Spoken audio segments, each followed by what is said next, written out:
Bismillahirrahmanirrahim. Assalamualaikum warahmatullahi wabarakatuh. Alhamdulillah rabbil alamin. Wassalatu wassalamu ala ashrafil anbiya wal mursalin Sayyidina wa maulana Muhammadin wa ala alihi wa sahbihi ajmain. Qala Allah ta'ala fil Qur'anil Karim, a'udzu billahi minasyaitonir rajim. Ya ayyuhalladzina amanu taqullaha wal tanzur nafsum ma qaddamat lighad wattaqullaha innallaha khabirum bima ta'malun. Hadirin kaum muslimin yang dirahmati Allah Subhanahu wa taala. Tidak terasa sebentar lagi kita akan menghadapi satu musim yang disebut dengan musim liburan. Anak-anak biasanya setelah dibagikan rapot maka akan ada liburan. Termasuk juga kebetulan hari ini adalah di penghujung tahun, biasa pun di situ ada kaitan dengan liburan. Bagaimana kita sebagai seorang muslim supaya menjadikan liburan ini liburan yang bermanfaat? Bagaimana kita sebagai seorang muslim menjadikan liburan ini bisa dilakukan dengan melakukan hal yang bersenang-senang tetapi tetap dalam koridor agama Islam? Maka dalam kesempatan kali ini insyaallah kita akan membahas tentang fikih dan adab liburan dan bersenang-senang. Dalam pembahasan hari ini kita akan membahas tentang 3 poin. 1, bagaimana pandangan Islam tentang bersenang-senang. Yang kedua, bagaimana etika adab kita bersenang-senang, atau kalau dalam bahasa lain adalah bagaimana kita bercanda. Karena bersenang-senang juga salah satunya adalah bercanda. Kemudian poin yang ketiga adalah bagaimana kita mengoptimalkan liburan yang ada buat kita dan tentu buat keluarga kita. Yang pertama adalah bagaimana pandangan Islam tentang bersenang-senang. Kalau kita lihat di dalam hadis Nabi Sallallahu Alaihi Wasallam, seorang sahabat bernama Hanzalah pernah curhat, pernah menyampaikan sesuatu kepada sahabat Abu Bakar As-Siddiq radhiyallahu anhu. Ketika itu mengatakan, nafaqu Hanzalah, wahai Abu Bakar, Hanzalah ini seorang munafik. Kenapa? Kata Abu Bakar, saya ketika Rasul ada, surga ini dekat dengan kami, neraka ini jauh. Tapi begitu Rasul jauh, maka yang ada adalah kami sibuk dengan keluarga kami. Kata Abu Bakar mengatakan, kami pun sama kalau begitu. Maka akhirnya sahabat Hanzalah dengan Abu Bakar As-Siddiq radhiyallahu anhuma kemudian mendatangi Rasulullah SAW menceritakan apa yang terjadi. Kemudian apa jawab Rasulullah SAW? Walladhi nafsi biyadih, demi Allah, illau tadumuna ala ma takununa indi, sekiranya kalian bisa merasakan kehusyuan terus menerus sebagaimana saat bersamaku, seandainya kalian semangat ibadah itu terus menerus seperti engkau berada di sisiku, maka kata Rasulullah SAW, la safatkumul malaikatu ala firashikum wa fi turukikum, niscaya para malaikat akan menyalamimu di tempat tidur dan jalan-jalan kalian. Kemudian kata Rasul, walakin ya Hanzalah, akan tetapi wahai Hanzalah, sa'atan salasa marrat, maka kata Rasulullah SAW, akan tetapi ada waktunya. Ada waktunya kita beribadah kepada Allah Subhanahu wa taala, tapi ada waktunya juga kita untuk rehat, untuk istirahat. Ada kalanya juga waktu untuk dengan keluarga. Adanya mungkin dalam bahasa kita sekarang bisa jadi kita juga penting rekreasi dan sebagainya. Kemudian Rasul juga menyampaikan dalam sebuah hadis, kullu syai'in laisa fihi dzikrullah fahuwa lahwun wa la'ibun. Segala sesuatu yang di dalamnya tidak ada zikrullah, mengingat Allah Subhanahu wa taala, maka di situ adalah kesia-siaan. Illa arbaun, kecuali 4 hal. Apakah 4 hal ini? Yang pertama kata Rasulullah SAW adalah mula'abatur rajul imra'atahu, ketika seorang laki-laki bercanda dengan istrinya. Wa ta'dibur rajul farasahu, kemudian yang kedua adalah seseorang melatih kudanya. Yang ketiga wa masyuhu bainal gharadaini, dia belajar untuk memanah. Wa ta'limur rajul as-sibahah, kemudian berenang. Rawahun Nasa'i, hadis riwayat Imam Nasa'i. Kalau kita lihat di sini, bersantai, bersenang-senang selama itu bukan hal yang sia-sia, berarti itu dibolehkan. Dan kalau kita lihat hadis sebelumnya, ternyata bersantai pun harus ada waktunya. Kata Rasul, ya Hanzalah, sa'atan, sejenak dan sejenak. Kaum muslimin rahmatullah Allah Subhanahu wa taala, kita pun setiap pagi dan sore, bahkan ini menjadi zikir kita di pagi hari dan sore hari, Ketika kita membaca zikir pagi dan sore, kita memohon perlindungan kepada Allah Subhanahu wa taala dari bersedih dan stres. Itu pun harus kita jauhi. Makanya doa yang dipanjatkan, Allahumma inni a'udzubika minal hammi wal hazan. Ya Allah, aku berlindung dari pikiran yang berat dan kesedihan. Artinya apa? Di sini butuh yang namanya bersenang-senang, butuh yang namanya rekreasi, butuh yang namanya hiburan. Kaitan dengan apa? Kaitan dengan ini. Kaum muslimin yang dirahmati Allah Subhanahu wa taala. Kalau kita lihat tadi, ini kaitannya dengan hadis-hadis Nabi sallallahu alaihi wasallam. Sekarang bagaimana ungkapan para sahabat kaitan dengan bersenang-senang ini, kaitan dengan rehat ini? Kita lihat perkataan Abdullah bin Mas'ud radhiyallahu anhu. Kata beliau, "Ma yamna'uni an uhadditsakum illa karahiyatu an umillakum." Tidak ada yang menghalangiku untuk selalu berbicara di hadapan kalian, memberikan ilmu kepada kalian, menasihati kalian, mengajarkan kepada kalian setiap hari. Kecuali saya khawatir kalian juga ada bosannya. Makanya kata beliau, sesungguhnya Rasulullah SAW pernah bersabda, "Kana yatakhawwaluna bil mau'idati fil ayyam karahiyatas sa'amati alaina." Ada kalanya dalam hari-hari tertentu Rasul tidak memberikan pengajaran kepada kami. Kenapa? Khawatir kami ketika itu adalah ada kebosanan dan sebagainya. Artinya Rasul suka memperhatikan kaitan dengan bab ini. Bahkan kalau kita lihat Abdullah bin Abbas pernah berkata kepada para sahabatnya ketika itu, ketika beliau dalam sebuah majelis ilmu, ketika beliau berada dalam satu kajian, maka kata beliau ahmidu aimilu ilal faqihah. Ketika ada kajian, ketika beliau menyampaikan kajian, pelajaran dan lain sebagainya, maka kata beliau, silahkan kalian sambil makan buah-buahan. Wahatu min asy'arikum, ayo siapa di antara kalian yang bisa mengumandangkan bait-bait syair? Fa inna nafsa tamil, karena yang namanya jiwa ada kalanya bosan. Artinya ini menunjukkan bahwa gak masalah gitu. Ketika kita ada kajian, kemudian ada orang sambil bawa minuman, sambil makan, selama tidak mengganggu acara kajian tersebut. Ada kalanya mungkin di situ juga ada menampilkan bait-bait syair. Ini kaitan dengan apa? Kaitan dengan pentingnya kita pun bersenang-senang kaitan dengan bab ini. Kaum muslimin yang dirahmati Allah Subhanahu wa taala. Terus bagaimana kaitan dengan liburan? Apakah ada contoh dari Rasul sallallahu alaihi wasallam? Ternyata kalau kita lihat banyak contoh dari Rasul sallallahu alaihi wasallam. Di antaranya adalah Rasul sallallahu alaihi wasallam bercanda, bermain kuda-kudaan bersama Hasan dan Husain, cucu Rasul sallallahu alaihi wasallam. Ini menunjukkan di situ ada hubungan kekerabatan yang erat, hubungan kedekatan antara cucu dengan kakek. Di situ tentu ada bersenang-senangnya. Bagaimana Rasul tidak saja terus beribadah dalam konteks ibadah mahdhah, tapi juga di situ ada kisah nyata, contoh nyata liburan Rasul sallallahu alaihi wasallam. Ini adalah kaitan dengan bagaimana Rasul pun bermain kuda-kudaan dengan Hasan dan Husain.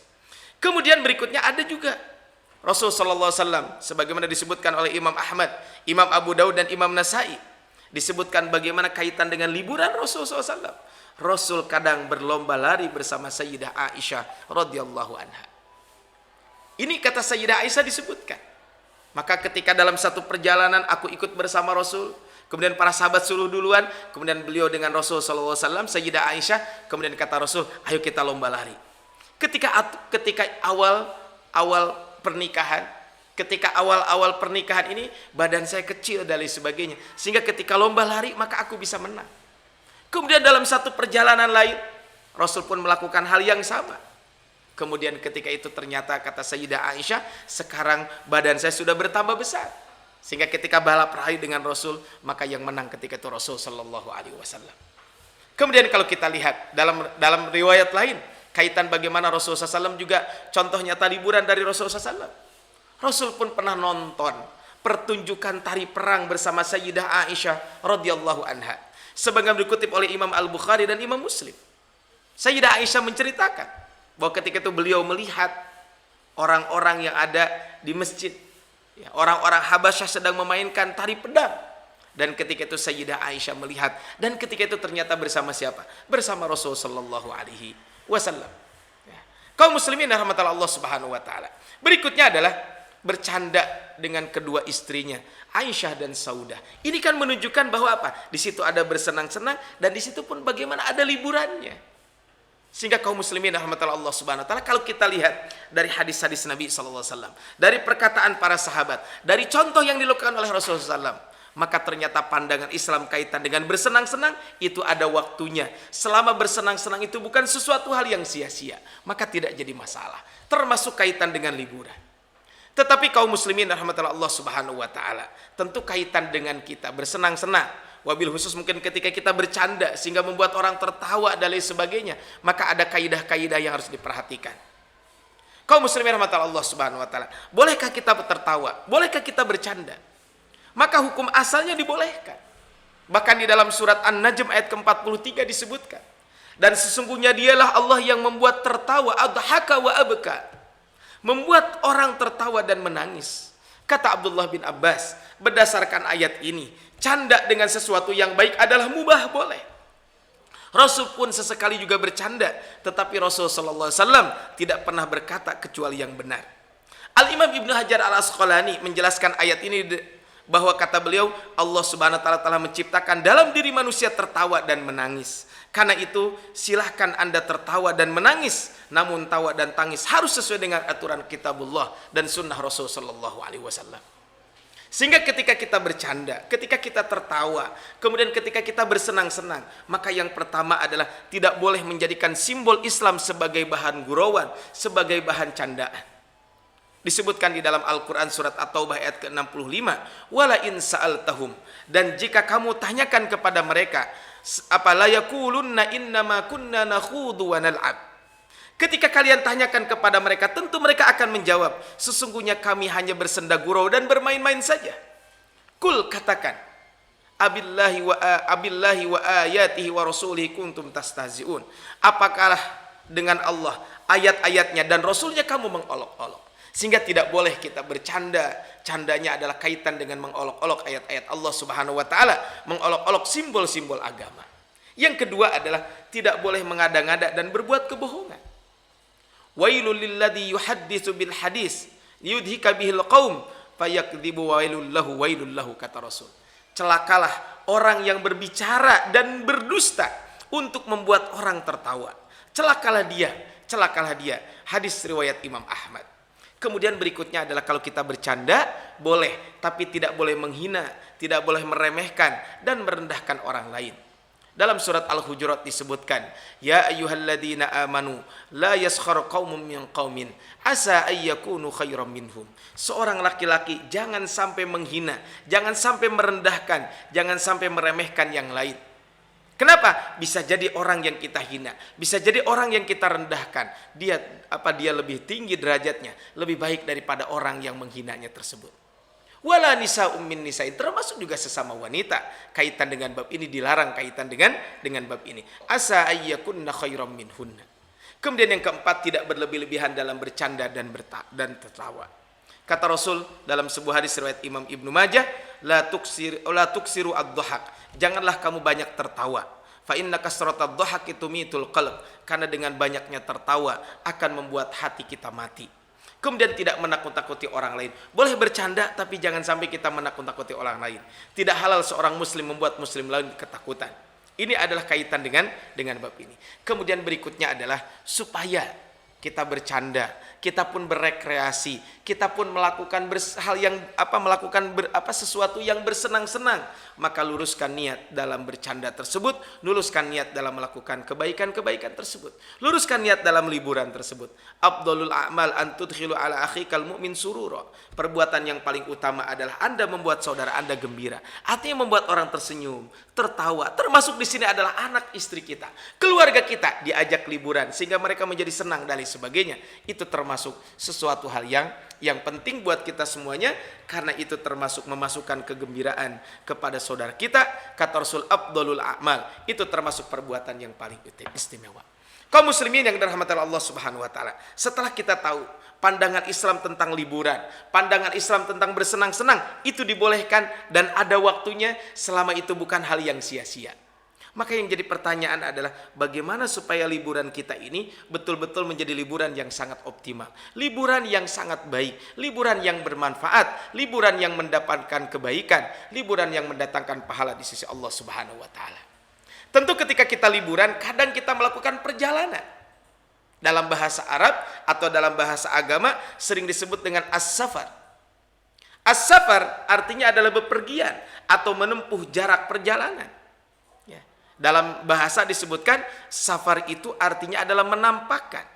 Ya. Safaratil mar'ati an wajiha, apabila seorang perempuan itu menampakkan wajahnya. Maka kata Imam Ibnu Mundir, kenapa safar itu, perjalanan itu menampakkan? Karena kata beliau, li'anna safar, ya, sumya safaru safaron, dinamakan safar itu adalah perjalanan itu safar, li'annahu yusfiru an wujuhil musafirina wa akhlaqihim. Maka dengan melakukan perjalanan itu di situ akan nampak. Apa yang akan nampak? Yang akan nampak adalah kaitan dengan wajah, wajah, akhlak, perilaku orang yang kita ajak perjalanan tersebut yang selama ini tersembunyi. Makanya Umar bin Khattab pernah bertanya, apakah kamu kenal orang itu? Apakah dia temanmu? Kata orang tersebut, iya, itu teman saya. Sudahkah kamu melakukan perjalanan? Belum. Maka kata Umar, itu kamu belum dianggap seorang teman. Kenapa? Karena seorang teman itu dia tahu luar dan dalamnya. Dan bagaimana kita akan tahu kaitan dengan dalamannya ketika dia melakukan perjalanan. Sehingga tadi, maka nakhofia, sesuatu yang tersembunyi, tidak tahu. Maka apa? Dengan safar itu akan nampak. Bagaimana etikanya, bagaimana perilakunya. Ketika safar akan nampak kaitan dengan ini. Kaum muslimin rahmatan Allah Subhanahu wa taala. Kemudian kaitan dengan safar, secara istilah kata para ulama mengatakan keluar bepergian meninggalkan kampung halaman dengan maksud menuju satu tempat dengan jarak tertentu yang membolehkan seseorang bepergian untuk mengqasar salat. Itu adalah kaitan dengan safar itu sendiri. Kaum muslimin rahmatan Allah Subhanahu wa taala. Ketika kita melakukan safar, ketika kita melakukan perjalanan, termasuk perjalanan safar ini dalam rangka liburan, maka ada beberapa poin yang perlu kita sampaikan. Ada beberapa hikmah yang bisa kita ambil. Yang pertama, safar yang kita lakukan adalah hendaklah meningkatkan rasa syukur kita kepada Allah Subhanahu wa taala. Makanya ketika kita melakukan safar, kata Allah, walladzi khalaqal azwaja kullaha, dan Allah yang menciptakan semua itu berpasang-pasangan. Wa ja'ala lakum fil fulki wal an'ami ma tarkabun, dan Allah menjadikan untukmu kapal dan binatang ternak yang kamu tunggangi. Litastawu ala duhurihi, supaya kamu duduk di atas punggungnya. Summa tadhkuru ni'mata rabbikum, kemudian kamu ingat nikmat Tuhanmu. Idastawaitum alaih, apabila kalian telah duduk di atasnya. Artinya ketika melakukan perjalanan, bagaimana Allah Subhanahu wa taala menyelamatkan kita. Apa yang kita kendarai bisa kita kendalikan. Kita berada di atas laut, berarti naik kapal laut. Kita di udara naik pesawat, tapi Allah memberikan keselamatan kepada kita. Maka tingkatkan rasa syukur, kata Allah, litastawu ala duhurihi summa tadhkuru ni'mata rabbikum. Kemudian yang kedua, kaum muslimin rahmatan Allah Subhanahu wa taala, perjalanan yang kita lakukan akan menambah sahabat dan memperluas rizki. Ya ayyuhan nas, inna khalaqnakum min dzakari wa untha wa ja'alnakum syu'uban wa qabaila lita'arafu.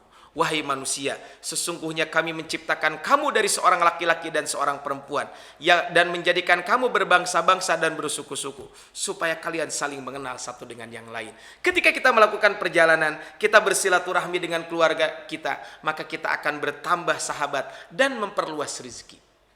Kemudian yang ketiga adalah menambah pengalaman dalam kehidupan kita. Afalam yasiru fil ardi fatakuna lahum qulubun yaqiluna biha aw adanu yasma'una biha fa innaha la ta'mal absar walakin ta'mal qulubul lati fis sudur. Maka apakah mereka tidak berjalan di muka bumi, lalu mereka mempunyai hati yang dengan itu mereka dapat memahami, atau mempunyai telinga yang dengan itu mereka dapat mendengar? Karena sesungguhnya bukanlah mata itu yang buta, tetapi yang buta adalah hati yang ada di dalam dada. Kaum muslimin rahmatullah Allah Subhanahu wa taala. Jadi dengan perjalanan ini kita bisa menambah pengalaman. Qul siru fil ardi fanzuru kaifa kana aqibatul mukadzibin. Perintah Allah SWT, lihat di sekeliling kita. Tentu kita akan menambah pengalaman. Kemudian juga melatih mental dan kesabaran. Ketika kita melakukan perjalanan, as-safaru qit'atun minal adzab.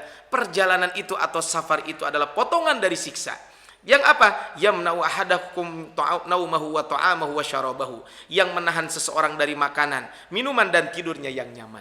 Artinya adalah melatih mental, melatih kesabaran ketika melakukan safar ini. Kemudian yang terakhir adalah ketika kita melakukan perjalanan, ketika kita melakukan rihlah, ketika kita melakukan rekreasi atau liburan jauh.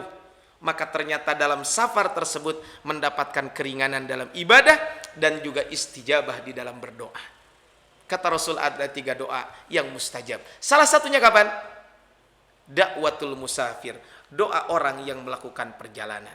Kaum muslimin rahmatullah Allah subhanahu wa ta'ala, ketika safar kita pun mendapatkan rukhsah, mendapatkan keringanan dalam ibadah.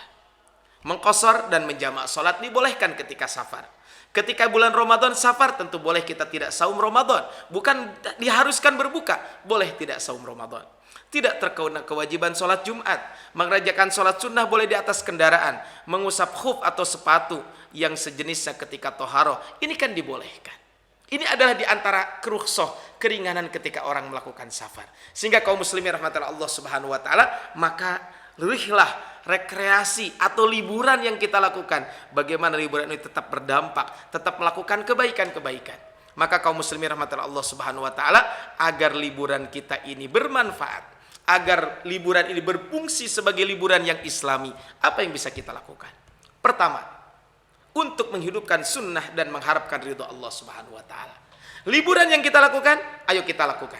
Kita gunakan untuk apa? Menghidupkan sunnah Nabi dan mengharapkan keridhaan Allah. Maksudnya apa? Mungkin bagi yang punya rezeki bisa menjalankan ibadah umroh, tetapi mungkin di masa pandemi sekarang masih tidak memungkinkan. Makanya sering dulu ketika sebelum masa pandemi ada program umroh liburan. Termasuk juga mungkin kalau kita punya anak laki-laki belum disunat, belum dikhitan, bisa juga kita khitan ketika sedang liburan sehingga tidak mengganggu jadwal sekolah dan lain sebagainya. Kemudian kesempatan kita juga untuk birrul walidain, berbuat baik kepada kedua orang tua. Buat anak-anak yang kebetulan liburan di rumah, mungkin selama ini kita sibuk belajar dan lain sebagainya, di rumah kita bisa membantu orang tua. Termasuk juga ketika kita mudik ke kampung halaman, ketika liburan tersebut, gunakan kesempatan ini untuk birrul walidain. Jangan sampai kita pergi jalan-jalan ke sana ke sini, tapi kepada orang tua kita tidak melakukan birrul walidain. Termasuk bisa juga kita lakukan silaturahmi, bagaimana kita menyambung tali persaudaraan. Kata Rasul, man ahabba ayyubsatalahu fi rizkihi wa ayyun sa'alahu fi atharihi falyasil rahimahu. Siapa yang ingin dipanjangkan rezeki, dipanjangkan usianya, diluaskan rezekinya, sambunglah silaturahmi. Dalam riwayat lain mengatakan, siapa yang mau diperluas rezekinya, maka hendaklah dia berbuat baik kepada orang tuanya. Birrul walidain. Artinya kesempatan ketika liburan ini adalah untuk menghidupkan sunnah Nabi dan mengharapkan keridhaan Allah subhanahu wa ta'ala. Bisa tadi dengan kita menjalankan ibadah umroh, birrul walidain, kita berbuat baik kepada orang tua, termasuk juga silaturahmi. Nah, kemungkinan kalau kita punya anak yang belum dikhitan, ini juga kesempatan bisa dilakukan dikhitan ketika kita liburan ini. Yang kedua adalah mengenalkan ajaran Islam yang indah. Bagaimana? Tadi ketika kita safar, ketika kita perjalanan, ketika kita liburan, ada rukhsah, ada keringanan. Sholat itu kita laksanakan baik di rumah termasuk dalam perjalanan. Maka cara sholat dalam perjalanan, ini loh caranya. Ini makanya dalam sebuah buku, Ya Bunayya, Mau'izatul Luqman libnihi, wahai anakku, nasihat Luqman kepada anaknya. Maka salah satunya adalah cara kita mengajarkan sholat adalah ajarkan sholat ketika kita sedang musafir. Nah, ini juga mengajarkan ajaran Islam yang indah. Di situ ada masul alal khuffain dan banyak kebaikan-kebaikan lain, ajaran-ajaran Islam yang indah ini. Allah memberikan keringanan dan lain sebagainya bagi siapa? Bagi orang yang melakukan perjalanan. Sehingga dalam melakukan musafir ini, dalam melakukan liburan ini, maka jangan lupa ajarkan atau kenalkan kepada anak keturunan kita, kepada anak-anak kita, ajaran Islam yang indah. Kemudian berikutnya adalah membahagiakan dan mengikat hati anggota keluarga.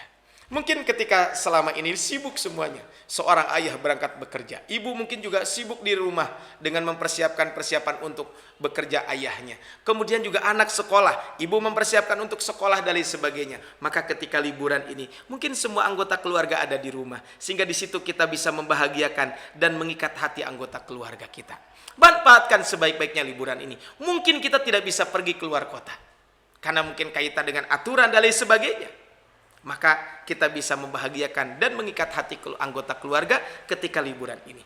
Kemudian yang keempat adalah menguatkan semangat dan menghilangkan penat. Tadi mungkin bagi seorang siswa selama perjalanan belajar 1 semester, ketika seorang ayah atau seorang ibu bekerja, maka perlu juga yang namanya istirahat. Inilah yang kita doakan. Allahumma inni a'udzubika minal hammi wal hazan. Tadi kata Rasul, ya hamdalah sa'atan sa'atan. Menguatkan semangat setelah liburan. Yang harus muncul adalah bagaimana semangat kita untuk bekerja, semangat kita lagi untuk belajar dan lain sebagainya. Ini yang harus ada. Jangan sampai setelah liburan semangat belajar enggak, semangat bekerja juga enggak. Ini sesuatu yang salah. Seharusnya setelah liburan ini justru lebih semangat lagi kaitan dengan aktivitas kita yang akan kita lakukan. Makanya tadi disampaikan, maka dalam liburan ini jangan lupa ajarkan nilai-nilai Islam kepada anak keturunan kita. Jangan sampai mungkin biasanya punten ada santri liburan kebetulan di pesantren rajin ke masjid dan sebagainya, begitu liburan hilang semuanya. Itu jangan sampai terjadi. Nah, kemudian yang kelima adalah mengambil pelajaran dan budaya perjalanan. Tentu ketika melakukan perjalanan, kita banyak pelajaran-pelajaran bisa kita ambil. Kaitan dengan budaya, kaitan dengan bahasa, kaitan dengan perilaku dan lain sebagainya. Kita bisa banyak mengambil pelajaran-pelajaran. Makanya kul siru fil ardi fangduru kaifa kana akibatul mukadzibin.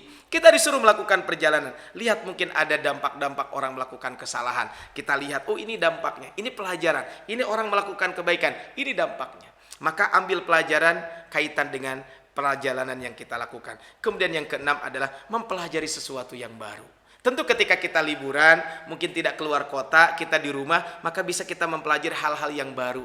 Mungkin ibu-ibu bisa mempraktekkan menu-menu baru dan lain sebagainya. Ini adalah ketika kita liburan itu akan kita optimalkan. Optimalisasi liburan dengan cara yang islami. Maka yang pertama saya ulangi, hidupkan sunnah dan menghadapkan keridhaan Allah. Kenalkan ajaran Islam yang indah. Bahagiakan dan ikat hati keluarga kita. Kuatkan semangat dan hilangkan kepenatan. Mengambil pelajaran dan budaya dalam perjalanan. Kemudian mempelajari sesuatu yang baru. Kaum muslimin rahmatullah Allah subhanahu wa ta'ala, semoga liburan kali ini Allah memberikan keberkahan kepada kita semuanya. Semoga liburan kali ini Allah memberikan kebaikan kepada kita semuanya. Sehingga liburan ini adalah satu sisi kita menghilangkan kepenatan dalam aktivitas kita, tapi di sisi lain liburan ini adalah bagian dari kita pun menambah pundi-pundi pahala kita, sehingga kelak di hari kiamat kita akan mengambil pahala-pahala tersebut. Jangan sampai liburan kita justru mendatangkan dosa, mendatangkan kemaksiatan. Jadikanlah liburan tempat kita, kesempatan kita untuk memperbanyak amal ibadah di sisi Allah Subhanahu wa taala. Subhanakallahumma wa bihamdika asyhadu an la ilaha illa anta astaghfiruka wa atubu ilaik. Billahi fi sabilil haq wallahul muwaffiq ila aqwamit thoriq. Nasrun minallahi wa fathun qarib. Ihdinas siratal mustaqim. Fastabiqul khairat. Assalamualaikum warahmatullahi wabarakatuh.